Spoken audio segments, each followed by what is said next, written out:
মহারাষ্ট্রের নবী মুম্বাইয়ের বাসিতে খুন রাজ্যের পরিযায়ী শ্রমিক উত্তর ২৪ পরগনার বাদুড়িয়ার বাসিন্দা পরিযায়ী শ্রমিক আবু বক্কর সিদ্দিকীর দেহ উদ্ধার হয়েছে বাড়ি থেকে কিছুটা দূরে। কথা বলবো আমাদের প্রতিনিধি সমীরণ পালের সঙ্গে। সমীরণ, কি জানা যাচ্ছে?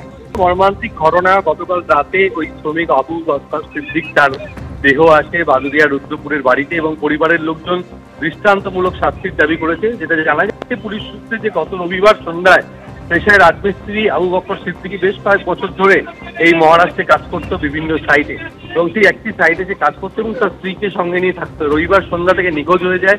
মঙ্গলবার তার দেহ উদ্ধার হয় বাড়ির কাছে একটি ডোবা থেকে বস্তাবন্দি অবস্থায়।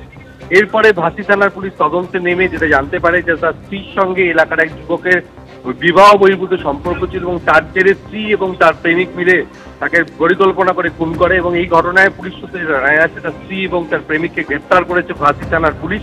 এবং এই ঘটনায় গোটা এলাকায় শোকের ছায়া নেমে এসেছে এবং ভিনরাজ্যে বেশ কয়েক বছর ধরে কাজ করতো আবু বক্কর সিদ্দিকী। গতকাল রাতে তার দেহ আসে তার গ্রামের বাড়িতে এবং এই ঘটনায় তদন্ত শুরু করেছে ভাসি থানার পুলিশ।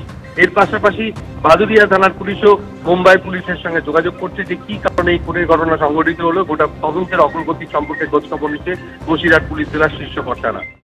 রাজমিস্ত্রি কাজ করতো পরিযায়ী শ্রমিক মুম্বাই, সেখানে ওর যেভাবে হত্যা করা হয়েছে কেটে পিস পিস করে গর্তয় পুঁতে রেখেছিল।